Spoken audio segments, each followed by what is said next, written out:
Hi friend, देखिए आज मैं कहाँ जाने वाली हूँ। एक्चुअली मैं उठ गई हूँ अर्ली मॉर्निंग। तो good morning all my YouTube family, सब फ्रेंड। मैं कहाँ जा रही हूँ वो मैं आपको अभी बताऊँगी, तो मेरे साथ चलिए।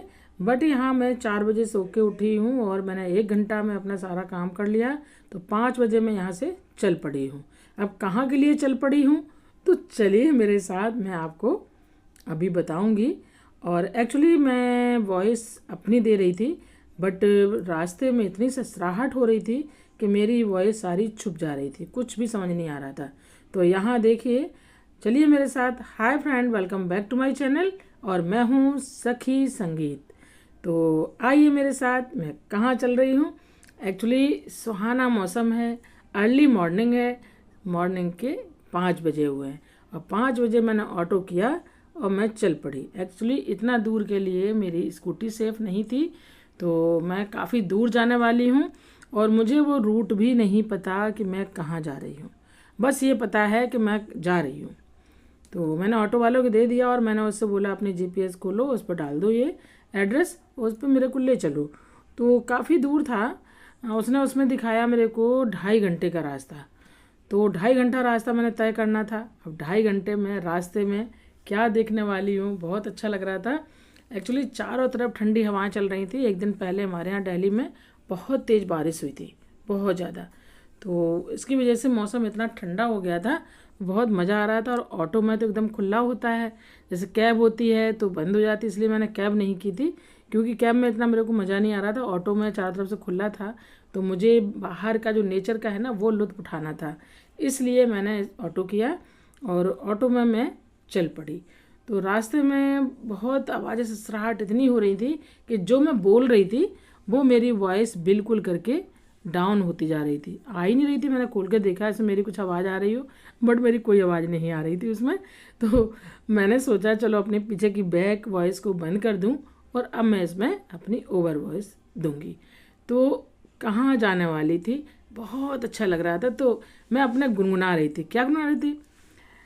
सुहाना सफ़र और ये मौसम हंसी, इस तरीके से कभी कुछ गाना कभी कुछ गाना गाती चली जा रही थी, क्योंकि बहुत अच्छा लग रहा था।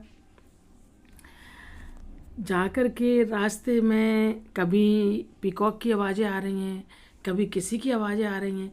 चारों तरफ इतना सुंदर नज़ारा था कि मैं आपको किन लफ्ज़ों में पेश करूं, बट बहुत ही अच्छा लग रहा था। तो अब यहाँ पे आ गया एकदम खुला, क्योंकि मैं हमदर्द टू साबदा जा रही हूँ। जो मैंने एड्रेस उसको बताया, हमदर्द से साबदा का उसने एड्रेस अपने फ़ोन पे लोड किया और बस में चल पड़ी। तो हमारा इधर तो एरिया काफ़ी कंजेस्टेड था, उसमें आगे जा कर के देखिए ये एरिया पूरा खुला, चौड़ा चौड़ा रोड, ठंडी हवाओं में इतनी ससराहट कि ये कुछ कह रही हैं। नेचर कुछ कह रहा है, नेचर कह रहा है कि मेरे को अच्छे से एंजॉय करो, मेरे साथ चलो, मेरे साथ दौड़ो। तो यहाँ ये मुंडका मैंने पार कर लिया है, क्योंकि काफ़ी दूर जाना था। और अच्छा, उसका जो एरिया में, जिस एरिया में जा रही थी, मैं फर्स्ट बार वहाँ जा रही थी, मैंने वो एरिया कभी नहीं देखा था कि कैसा है। वैसे सुल्तानपुरी तक, मंगोलपुरी तक तो मैं गई हूँ, मंगोलपुरी से आगे कभी नहीं गई हूँ, फर्स्ट बार वहाँ जा रही हूँ। तो ये चौड़ा काफ़ी रोड था और मैं वहाँ, एक एग्ज़ाम था, तो एग्ज़ाम के लिए मैं जा रही हूँ वहाँ, इसलिए मेरे को जाना पड़ा। और 2 घंटे का रास्ता था, तो 2.5 घंटे का उसने बताया था मेरे को, बट रोड ऐसा खाली था एकदम से, बिल्कुल कुछ भी नहीं था, सन्नाटा था चारों तरफ। तो उसने गाड़ी, अपना ऑटो अच्छे से भगा दिया, कह रहा था कि मैंने 2 घंटे में आपको वहाँ पहुँचा देना है। तो बस देखना था कि 2 घंटे में पहुँचाता कि नहीं, क्योंकि 7:30 बजे तक वहाँ गेट बंद हो जाना था और 7:30 से अगर 1 भी मिनट होता आगे तो फिर गेट ओपन नहीं होता। बस थोड़ा रिक्वेस्ट वगैरह कर लो, लेकिन 8 बजे तो पूरा ही गेट एकदम से ओपन और लॉक हो जाता है। तो यहाँ देखिए चारों तरफ ठंडी हवाएं हैं, चारों तरफ रोड है, नेचर है, पेड़ पौधे चारों तरफ खड़े हुए हैं और ठंडी हवाएं चल रही हैं। और तो हल्की हल्की यहाँ पे फुहार सी बारिश भी होने लगी है। और ये मॉर्निंग का व्यू है, तो अभी तक सूर्य नारायण के दर्शन नहीं हुए हैं। यहाँ पर देखिए हल्का हल्का किरण निकल रही है। जब तक मैं मुंडका पहुँची हूँ तब तक वहाँ हल्के हल्के सूर्य नारायण की किरणें बस निकली हैं, बाकी अभी तक सूर्य भगवान नहीं निकले हैं। तो यहाँ देखिए रोड पे एकदम से ऐसा लग रहा है जैसे कहीं फॉग हो, ऐसे सर्दियों का मौसम जो होता है ना तो फॉग हो जाती है। तो यहाँ देखिए रोड पे कितना पानी भरा हुआ है। एक्चुअली इस एरिया में आ गए हैं, थोड़ा दूर निकल आए हैं ना, तो कहीं कहीं जहाँ रोड टूटा हुआ है, वैसे तो गाड़ी चल रही है, ठीक से चल रही है, रोड टूटा दिखाई नहीं पड़ रहा है, बट हो सकता है नीचा हो, तो यहाँ खूब अच्छे से पानी भरा हुआ है। तो पानी का भी खूब इंजॉय किया, बहुत मज़ा आ रहा था और हल्की हल्की फुहार भी होने लगी थी। तो बारिश में क्यों ना अपने पूरा लुत्फ उठाया जाए। अब इस एरिया में जैसे ही आए हैं तो कहीं कोयल की आवाज़ें आ रही हैं, तो कभी पिकॉक की आवाज़ें आ रही हैं, बल्कि पिकॉक की तो बहुत ज़्यादा आवाज़ें आ रही थी, बहुत ज़्यादा, बहुत अच्छा लग रहा था। तो यहाँ से बस हम लोग चलते जा रहे हैं, एंजॉय करते जा रहे हैं और बस कुछ का कुछ गुनगुनाते हुए जा रहे हैं। इतना अच्छा लग रहा था मौसम कि मैं बस गाने के सिवा और कुछ मेरे को अच्छा नहीं लग रहा था। ऐसे लग रहा था बस ऑटो से उतर कर खूब पैदल घूमूं, नाचूं, गाऊं, हवा में हवा के साथ मैं भी उड़ूं। तो यहाँ देखिए दूर दूर तक ये खेत नज़र आ रहे हैं, बट ये जैसे लग रहा है ना तालाब हो, कोई नदी जैसी हो, बट ये नदी तालाब नहीं है, दूर दूर तक खेत हैं ये। क्योंकि यहाँ टोटल सब किसान रहते हैं और सब गुजर का एरिया है ये। तो ये मंगोलपुरी से होते हुए बीच में पड़ा है सुल्तानपुरी। तो मैंने उधर सुल्तानपुरी में मेरी एक फ्रेंड रहती है, तो मैंने उसको एक दिन पहले नाइट में मैंने बता दिया था कि मैं तेरे एरिया में आ रही हूँ, एग्ज़ाम है उधर, तो मैं उधर से ही निकलूँगी। तो उसने बताया कि आप तो मेरे रास्ते से ही निकल रहे हैं, मेरे घर से ही निकल रहे हो, तो आपको मेरे घर आना पड़ेगा। मैंने उसको बोला कि इधर से तो मैं नहीं जा पाऊँगी, बल्कि उधर से जब मैं एग्ज़ाम दे करके आऊँगी तो फिर जो है ना तुम्हारे यहाँ पक्का आऊँगी, बस आप मेरे को अपना एड्रेस दे दो, अपनी लोकेशन भेज देना, एड्रेस मेरे को दे देना। तो उसने अपना एड्रेस दिया सुल्तानपुरी का और लोकेशन भी भेज दी थी। तो यहाँ अब मैं बस चलती चली जा रही हूँ। अब डबल खुशी हो गई थी, एक तो उधर मैं एग्ज़ाम की, दूसरा ये घूमने की, एंजॉय करने की, नेचर को अच्छे से एंजॉय किया, प्रकृति को एंजॉय किया। चारों तरफ जो पेड़ पौधे थे जो कभी मेरे को इतना देखने के लिए नहीं मिलते थे वो मेरे को मिले, सब कुछ बहुत ही अच्छा लग रहा था। इतनी ग्रीनरी थी क्योंकि सावन का महीना था, सावन के महीने में तो सूखे पेड़ भी होते हैं, वो भी हरे भरे हो जाते हैं। तो यहाँ चारों तरफ हरियाली चारों तरफ थी। और दूसरा अपनी फ्रेंड से भी मिलना था। तो फ्रेंड ने बोला कि कब तक छुट्टी होगी। मैंने उसको बताया कि छुट्टी हमारी करीब हो जाएगी 11:30 बजे। तो उसने बोला कि हमारे घर से करीब 12-13, यानी जब थोड़ा जाम भी मिल जाएगा तो 15 किलोमीटर दूर है, तो आप आराम से आ जाना, खाना पीना आपने यहीं पे खाना है। मैंने कहा ठीक है। अब यहाँ देखिए चारों तरफ पानी पानी भरा है और पानी के बीच से पतला सा रोड निकला हुआ है। बस इतना मज़ा आ रहा है उस रोड पे बहुत ज़्यादा, इधर भी पानी भरा हुआ उधर भी भरा हुआ है, बट ये क्या है, ये कोई नाले नदी या कोई झरना वगैरह जो भी होता है वो नहीं है। तो यहाँ मैंने सब कुछ पार करते हुए, वो धान की खेती थी, पार करते हुए मैं मेरे सेंटर पे आ चुकी हूँ। तो यहाँ मैं उतर गई हूँ और मैं इस जगह पे आई हूँ। 5 बजे घर से निकली हूँ तो 7:10, यानी 2 घंटा 10 मिनट बस लगा मेरे को अपना रास्ता तय करने के लिए। बस 2.5 घंटे का रास्ता था। तो यहाँ देखिए एंटर कर लिया है, यहाँ बैग फ़ोन सब जमा कर दिया। अंदर में फ़ोन अलाउड नहीं था तो कोई वीडियो भी नहीं ले सकते थे, बट जब गेट पर देखा तो गेट पर तो बहुत बड़ा गेट था और दूर दूर तक कहीं कॉलेज नज़र नहीं आ रहा था। तो मैं यही सोच रही कि अगर बारिश होती है तो कैसे अंदर में एग्ज़ाम होता है, कैसे क्या होता है, कुछ समझ नहीं आ रहा था। बट जब अंदर में एंटर कर लिया तो करीब अंदर का 10 मिनट का रास्ता था। वो रास्ता तय करने के बाद देखते हैं बहुत बड़ी बिल्डिंग है, बट उस बिल्डिंग को मैंने कैप्चर नहीं कर पाया क्योंकि फ़ोन और बैग बाहर जमा हो चुका था काउंटर पे। तो अंदर में जा कर के 2 घंटे का पेपर था, तो अंदर में जा कर के बस अपने एग्ज़ाम दिया। एग्ज़ाम देने के बाद में बाहर हम लोग निकल आए हैं 2 घंटे के बाद। 2 घंटे के बाद जब निकले वहाँ से तो यहाँ देखा कि एक साबदा नाम का एक गांव है, विलेज है, बट वो विलेज काफ़ी आगे है और यानी काफ़ी आगे क्या पीछे निकल गया वो मैंने नहीं देख पाया था। वो सेंटर था वो जंगल में था, काफ़ी दूर तक सेंटर था। ये गंगा इंस्टीट्यूट स्कूल वो सेंटर का नाम था, तो काफ़ी दूर था जंगल में, बट वहाँ बहुत ही अच्छा लग रहा था। चारों तरफ पीकॉक बोल रहे थे, मोर की बहुत आवाज़ें आ रही थी, तो सुनने में बहुत ही अच्छा लग रहा था। ऐसा लग रहा था बस यहाँ बैठूं और अब यहाँ से ना जाऊं। जैसे ही वहाँ से निकलते तो देखें यहाँ हज़ारों की तादाद में रोड पे गाय चल रही थी। अब तो इतना डर भी लग रहा था और मज़ा भी आ रहा था। डर ये लग रहा था कहीं ये गाय मारती तो नहीं है, क्योंकि अलग अलग वैरायटी की गाय थी। इनके सींग इतने हैवी थे कि अगर किसी को मार दें तो शायद है कि वो इंसान उठ नहीं पाएगा, मर ही जाना है उसको। बट ये गाय इतनी सीधी थी। अपने रास्ते में अपना रास्ता बस नापते चली जा रही थी। अगर कहीं से कोई गाड़ी आ रही तो वो अपना रास्ते को क्रॉस करके अपना रास्ता बदल ले रही थी, लेकिन बहुत अच्छी गाय थी। उसी बीच हमारा ऑटो भी चल पड़ा धीरे धीरे। बाइक वाले थे, बाइक वाले भी निकल रहे थे, वो किसी को नहीं छेड़ रही थी। अब मैं ये देख रही थी कि यहाँ कोई गौशाला है या ये गाय का मालिक कौन है, कुछ समझ नहीं आ रहा था। बस गाय चलती जा रही थी, इनका मालिक मेरे को कोई नज़र नहीं आ रहा था कहाँ पे, जो मैं उसको कैप्चर करती और आपको दिखाती। बट गाय बहुत तरह तरह की थी ये, जैसे देसी गाय भी होती हैं, अमेरिकन गाय भी होती हैं, और कुछ इसमें सांड भी थे जो हैवी हैवी थे। मैं दिखाती जा रही हूँ आपको। पूरी रोड उन्होंने जाम किया हुआ था। और यहाँ फिर से होने लगी बारिश। अब तो और ज़्यादा परेशानी की, यहाँ तो बारिश भी होने लगी है। आगे चल के कहीं रोड पर फिर से पानी ना भरा हुआ हो, बारिश होगी तो रोड थोड़ा नीचा था तो बारिश तो पूरा ही गड्ढा भर जाएगा, कहीं हमारा ऑटो ना डूब जाए। तो ये बस दिमाग में टेंशन भी था, बट बहुत मज़ा भी आ रहा था, बहुत ज़्यादा मज़ा आ रहा था क्योंकि मौसम ठंडा हो गया था। तो पानी देखो दिखाई पड़ रही है ना, बूंदें गिर रही हैं। तो ज़्यादा बहुत तेज़ नहीं हो रही है, हल्की ऐसी हो रही है जो रोड पे जो पानी भरा हुआ उसमें दिखाई पड़ रहा है। तो गाय अपने उससे चलती चली जा रही हैं और हम लोग अपनी साइड से निकलते चले आ रहे हैं। रास्ता भी कुछ टूटा फूटा हुआ है। ये देखिए गाय कितनी अच्छी हैं। ये हज़ारों की तादाद में गाय थी, मैं गिनती नहीं कर पा रही थी। और चारों तरफ जो चौराहा पड़ा तो उस चौराहे से वो चारों तरफ जो रोड होते हैं ना चौराहे पे, तो एक रोड पे भी उन्होंने नहीं छोड़ा, वो चारों तरफ अपना डिवाइड हो गई थी। बट उनका चरवाहा मेरे को कोई नज़र नहीं आया।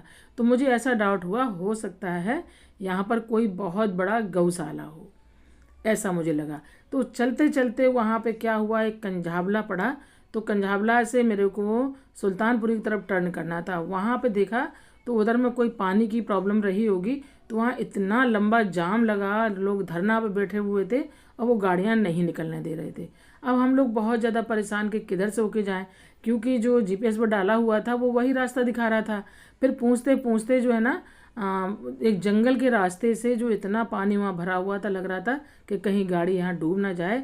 बट वही है, निकल आए वहाँ से और गॉड का शुक्राना अदा किया कि थैंक गॉड यहाँ से मेरा निकलना हुआ। तो वहाँ से मेरे को टाइम लग गया ज़्यादा। इधर हमारी फ्रेंड के फ़ोन पे फ़ोन आ रहे थे कि आपका इतना लंबा जो ना कैसे हो गया है, आपको तो अब तक आ जाना चाहिए था। उसको मैंने बताया कंझावला में आकर के, जहाँ वहाँ उधर के एरिया की कोर्ट कचहरी है, तो उधर के एरिया में पानी का इतना जाम लगा हुआ है, लोगों ने धरना दिया हुआ था, कोई भी गाड़ियाँ नहीं निकलने दे रहे थे। तो इस वजह से थोड़ा सा प्रॉब्लम हुई। तो जंगल के रास्ते से हम लोग अब वहाँ से निकल पड़े हैं। तो कोई आप टेंशन मत लो, हम लोग आ जाएंगे। इधर उसने क्या किया, यहाँ पे अपनी खाने की सारी प्रिपरेशन पहले से ही कर रखी थी। मैंने उसको बोला हुआ था क्योंकि मैं ज़्यादा देर तक नहीं बैठ पाऊँगी, ऑटो को किसी ने बुक किया हुआ है, 4 बजे उसको वहाँ जाना है और वहाँ से मेरे घर का रास्ता है 2 घंटे का। तो मुझे अपना उसी टाइम से ही अपने जाना था। तो यहाँ से चलते हुए अभी बस पहुँच रही हूँ, मंगोलपुरी पहुँची हूँ। मंगोलपुरी से जो सुल्तानपुरी का रास्ता है बस बिल्कुल करीब में ही है। और वहाँ से होते हुए उसी के ही रोड से, तो वहाँ चौराहा था, मैंने फ्रूट वगैरह कुछ नहीं लिए, तो मैंने सोचा चलो वहीं पर जा कर के सामान ले लूँगी, क्योंकि फर्स्ट बार वहाँ जा रही थी, उसके बच्चे वगैरह भी थे। तो यहाँ देखिए फिर से वही खेत दिखाई पड़ रहे हैं। बट ये खेत में वो राइस होता है ना, धान, राइस प्लांट, वो खड़े हुए हैं। तो पहले तो सोचा ये घास जैसी कैसी हो रही है, फिर मेरे ड्राइवर ने बताया, ऑटो वाले ने, कि ये धान की खेती हुई है, वो है। इधर कोई नदी नाला नहीं है, सब जगह पानी पानी भरा हुआ है। तो जिसमें खेत में ज़्यादा पानी भरा होता है ना, उसी में ही धान की खेती की जाती है। धान को एनी टाइम पानी चाहिए होता है। तो ये भी सब चीज़ें देखने के लिए मिल गई। नेचर, वैसे तो मैं भी गार्डन का शौक़ रखती हूँ, नेचर का मुझे बहुत शौक़ है और गार्डन है हमारा तो अपना, बट उसमें ये सब चीज़ें नहीं हैं। तो मुझे तो वैसे ही बहुत अच्छा लग रहा था। अब हम तो ठहरे नेचर के शौकीन, तो मेरी आंखें बस क्या तलाश कर रही थी वो मैं अभी आपको बताती हूँ। इधर तो रोड के करीब में चारों तरफ खुला आसमान, सांस लेने में बहुत मज़ा आ रहा था, बहुत ही अच्छा लग रहा था। चारों तरफ पानी भरा हुआ है, चारों तरफ पेड़, अच्छे से खूब एंजॉय कर रही थी। बस उसके बीच में मुझे अभी तक कोई नर्सरी नज़र नहीं आई और मैं नर्सरी को देखना चाह रही थी कि कहीं कोई नर्सरी हो तो मैं रुक करके वहाँ देखूँ कोई प्लांट ऐसा तो नहीं है जो मेरे गार्डन में ना हो, तो मैं अपना उधर से ही लेती आऊँ, क्योंकि मैं जब भी कहीं जाती हूँ लेके आती हूँ। अब यहाँ देखिए, यहाँ बारिश हो चुकी है इधर के एरिया में, तो पानी कितना रोड पर भरा हुआ है। अब यहाँ ये भी डर लग रहा है कि ऐसा ना हो कहीं मेरा ऑटो उसमें कोई प्रॉब्लम ना हो जाए, तो यहाँ से घर तक पहुँचने में बड़ा प्रॉब्लम होगी और दूर दराज तक मुझे कहीं पर भी कोई शॉप नज़र नहीं आ रही है जो अपना ऑटो कहीं सही करा लेते। तो यहाँ देखते ही देखते बेचारे स्कूटी वाले की पानी चला गया, और स्कूटी हो गई उसकी ख़राब, वो वहीं पर रुक गया। अब मुझे और ज़्यादा डर लगने लगा क्योंकि यहाँ पे कुछ ज़्यादा ही गड्ढा था। देखिए सामने आपको दिखाई पड़ रहा है, क्योंकि इसका जो होता है ना साइलेंसर ऑटो का, वो नीचे साइड होता है। तो डर ये लग रहा था कहीं उसमें पानी ना चला जाए, हमारा ऑटो इस बीच रास्ते में ना रुक जाए, क्योंकि पानी कुछ ज़्यादा ही भरा हुआ था। यहाँ पर मैं आ चुकी हूँ अपनी फ्रेंड के घर। तो यहाँ देखिए, यहाँ पर उसके 2 नन्हे मुन्ने बच्चे हैं, 2 बेटियाँ कितनी अच्छी लग रही हैं, बड़ी क्यूट सी हैं। तो यहाँ मैं आ चुकी हूँ उसके घर। उसने एड्रेस दे दिया था, तो अभी वो मेरे को दिखाई नहीं पड़ रही, अभी नीचे से आएगी। एक्चुअली उसका घर 3 मंजिल बना हुआ है। तो मैं सीधे आगे, देखिए ये आ गई हैं, और इनके भी चैनल है। तो ये सामने दिखाई पड़ रही, मेरे को इसका नाम नहीं खैर पता है। तो इसका एक मेहंदी का चैनल है, और जो अभी और आएगी ना फ्रेंड, उसका नाज बुटीक सभी लोग जानते हैं, नाज बुटीक के नाम से उसका चैनल है। तो जिसको सिलाई सीखनी है वो जा कर के इसके चैनल पे, ये देखिए ये सामने खड़ी है, ये सिलाई करती है, बहुत टॉप की सिलाई करती है, तरह तरह के कपड़े बनाती है। तो आपको अगर सिलाई सीखनी है तो आप इसके चैनल पर जा सकते हैं, नाज बुटीक के नाम से, गुलनाज। इसके 2 चैनल थे, तो एक चैनल तो शायद नहीं चला रही है, बट जो बुटीक वाला चैनल इसका अभी अवेलेबल है, चल रहा है वो। तो वहाँ से अब मैं फिर से चल पड़ी हूँ, क्योंकि रास्ते में लेट हो गई थी, तो वहाँ से मेरा निकलना बहुत लेट हो पाया है। करीब 3 बज चुके थे जब मैं वहाँ से निकली हूँ। जैसे ही बाहर निकली तो इधर के हमारे तरफ के एरिया में इतना तेज़ धूप थी, वो उमस वाली गर्मी, बहुत ज़बरदस्त गर्मी। अब वो ऑटो वाला बहुत ज़्यादा परेशान हो रहा था, क्योंकि उसको 4 बजे उसकी बुकिंग थी, कहीं जाना था, और 4 बजे तक तो आना बहुत इम्पॉसिबल था, क्योंकि आ ही नहीं सकते थे, बहुत दूर था। तो यहाँ देखिए रास्ता तय करते हुए मैंने नर्सरी भी देखी, बट फिर मैंने नर्सरी पर नहीं रोका, क्योंकि रोकते तो प्रॉब्लम हो जाती, घर पे नहीं आ पाते, क्योंकि उसको जाना था। मैं तो अपने फ्री हो गई थी, शाम तक कहीं पर भी जा सकती थी, कितना लेट भी हो सकती थी। तो ये देखिए पश्चिम बिहार, और मेरे तरफ मेरा घर है उसमें साउथ दिल्ली में। तो ये देखिए नर्सरी है यहाँ पे, बस दूर से ही देख करके अपने मन की तृप्ति कर ली, बट मैं वहाँ पे अपनी गाड़ी को मैंने नहीं रोका, क्योंकि मेरे को आना था। तो ठीक है फ्रेंड, अगर आपको सखी संगीत चैनल अच्छा लगता है तो सखी संगीत चैनल को लाइक से सब्सक्राइब करें, और जो न्यू फ्रेंड ने विजिट कर रहे हैं वो सब्सक्राइब करते हुए जाएं, और फुल एंजॉय करें मेरे साथ, जैसे आज मैंने इस वीडियो को अच्छे से एंजॉय किया है। तो आप लोग भी मेरे साथ खूब अच्छे से एंजॉय करें, बढ़िया से। तो चलते चलते देखिए मेरे को यहाँ 2 नर्सरी मिली हैं, और यहाँ मैं आ गई हूँ ये पूर्व के एरिया में, पूर्व बिहार में। अभी पश्चिम बिहार में थी, अब पूर्व बिहार में। तो यहाँ आते हुए अब बस मैं घर पे आने ही वाली हूँ, मेरा घर अभी आने वाला है। तो ठीक है फ्रेंड, आप लोग अपना ढेर सारा ख्याल रखिएगा। और यहाँ देखिए कितना जाम मिल गया, जाम से फिर निकलना था मेरे को, बीच बीच में बस 2 जगह मेरे को जाम मिला उधर से आने में, तो थोड़ा सा टाइम मिल गया। देखो ये मादीपुर तक हम लोग आ गए हैं आराम से। तो मादीपुर में आकर के जाम मिला है, यहाँ पे थोड़ा सा जाम है। तो ठीक है फ्रेंड, बाय, टेक केयर।